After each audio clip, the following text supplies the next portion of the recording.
Good, man. How are you? How are you? Good. Let's get right to it.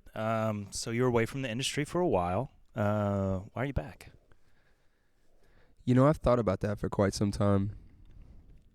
When I was away, I did a lot of things, a lot of different things. I traveled around the country for 2 months. I worked on a tree farm, manual labor on a tree farm. You know, I kind of invested my interest into stocks and fashion, design, small businesses. I did a lot of things. Why did I do all that? You know? I think it's because there was a hole there. You know, when I think back, I've always been, even since I was 5, a bad singer. But you better fucking believe, I was singing, you know? And I just think music has a hold on me, and that's why I'm back. So why are you so special? And why does the world need Joseph Jett? I try not to think of it as who needs who. More like, why do we need each other? You know, I bring a certain style, a certain set of choices to this field. And I think, you know, music kind of gets to decide, and the world decides who crosses paths and who doesn't. And in that, I think I'm kind of granted the right to find kind of what I'm looking for, you know, that ability to leave my mark on something. And I think there's probably a bit of self-centeredness in there for both of us. Mm-hmm. Mm-hmm. So that being said, do you still value acclaim and success from your peers? Hell yeah, I do. You know, hell yeah. I don't think that'll ever go away. I think people want to know that others like their stuff, and they want to have that impact, and they want to grow and, you know, reach levels. I want to be in the thick of the game, dude. I love the game. I want to be at the top of it, but hopefully I can do it in a cooler way or in my own way. Okay. All right. Well, let's switch it up a little bit, all right? What was the easiest part of getting back into music for you? Probably Christian. I think when you have a bond with somebody, we almost speak the same language of music. You know, it's like a second language for us, the way we write together. We've known each other for a long time. We've been friends for a long time. And we've had the same dream for a long time. So when I was away, he didn't give up on me. He didn't choose to necessarily go some other route, even though he was living his life as well. I think that bond has made it easier for me to transition back in, just because we know each other so well. It's easy to write. So what about the hardest part? Well, you know, I probably have 2 things that come to mind. One is, when you're in a band, you have 5 guys in a room. You're kind of locking yourself in a basement, and you got guys with instruments in their hands. It's easier to build a song when you're working toward a sound all together, without having, you know, when there's only 2 people, like this solo track, you only have a certain amount of hands available. So things come together a lot differently now than when they used to. That's been tough. And, you know, the second thing is, dude, I'm a road dog. I'm used to playing small cities around the country to even the biggest cities. Anything that helps me helps spread the message and helps growth, I was willing to do it, you know? And that's harder as a solo artist. There's a different time of life right now in terms of people put a lot of emphasis on social media and quick clips. You know, I could be bitter about that, but fuck that, dude. It's I have to find my space and my path within this current industry. But that's been probably the toughest adjustment for me. Gotcha. Yeah. So, as someone who knows you and your many inspirations, who are you modeling your game after? Probably the originality of a Kanye West. Some of the believability, the spirituality, the beauty and a voice of like a Amy Winehouse. I think there's something special about her voice. I think the way she can tell a story, a simple story, is, I don't know, I've just always loved that about her. I think I have a big voice, kind of like a Brandon Urie, Brandon Flowers, John Foreman, Switchfoot. I think that's probably what brings me, or gives me the best opportunity, is just a big voice. But you know, like at the bottom of it, well, then you even take a Johnny Cash, which is one of my biggest, you know, that character-driven form, how he built his aura. He wasn't, at the end of the day, you don't have to be a criminal. That doesn't have to define who you are. But there's those pieces in you, that thread that make who you are believable. It's in there, you know? That spirit is in there.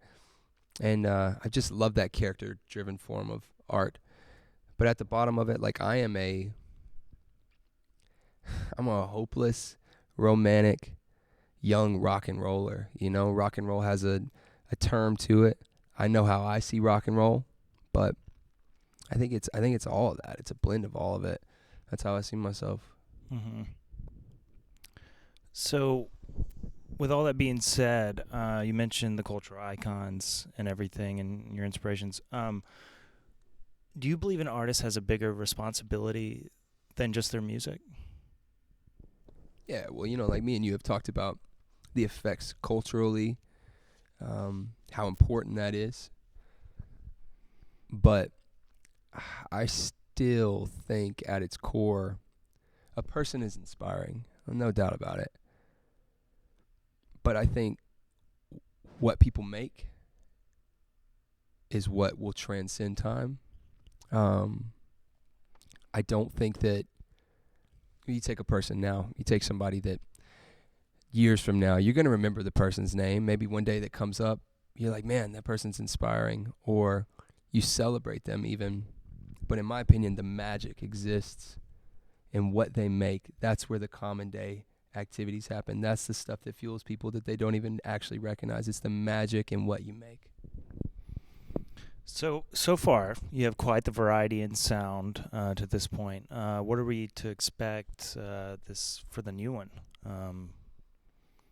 I call this my recovery era, you know, almost my recovery and discovery era. I don't exactly know what the sound is fully, you know, but rather than before, I felt like I tried to know what it was and pigeonhole myself into a corner trying to make the sound be right. Mm-hmm. Where now I've tried to let the song lead me more so than before, I guess is probably the right way to say it. Okay. So, Empty Church in Vegas, you went with some polished tones and some a dark message. Is that part of your discovery for your new sound, or what's that? I guess I don't really know what it is yet, if that's what you're really asking me. You know, I haven't figured it out. Mm-hmm. I have a lot of feelings recently. Lost is in those feelings.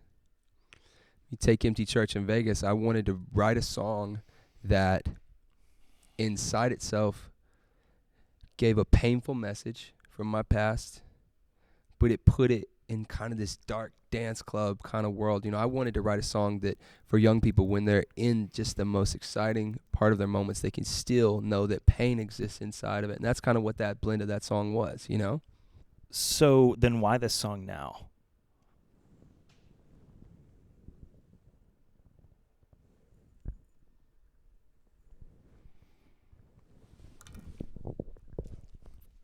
Why not? You know, like, nobody really knows who I am. Whether they ever will or not doesn't change how I see myself.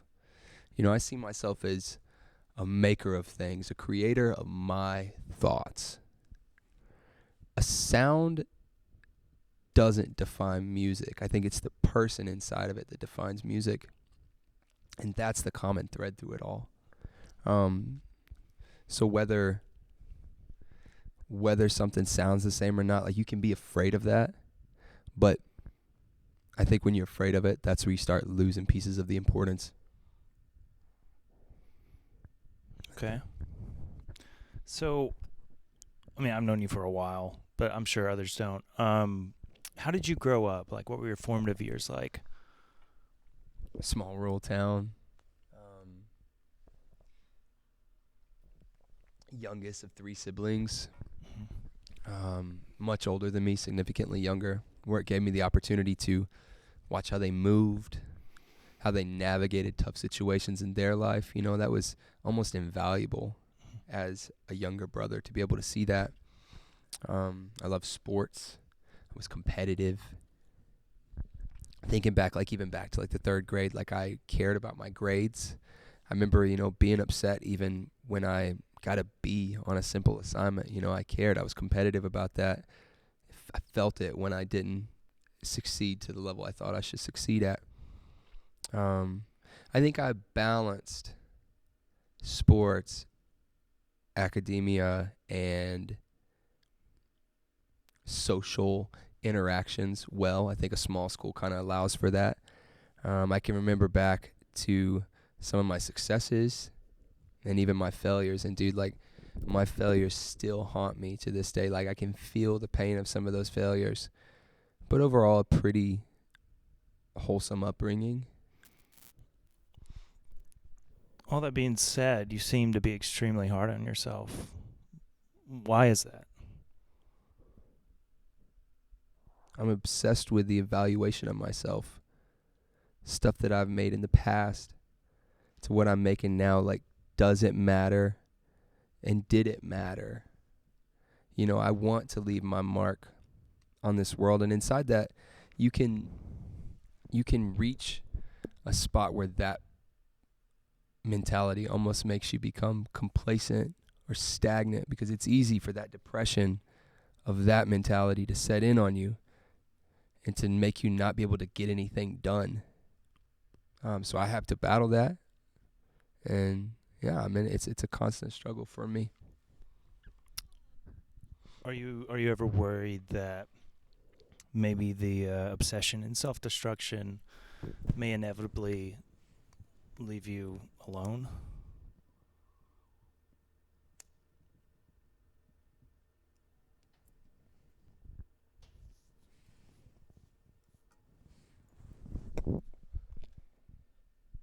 Probably. Sometimes I'm thinking about tearing it all down, throwing it away, spitting on it. I probably feel that way about a lot of things in my life. Dude, but even with those thoughts, and trust me, they're there. Like if I dig deep, like to the depths, in there in the midst of them all, I'm still hopeful. Yeah, I'm hopeful.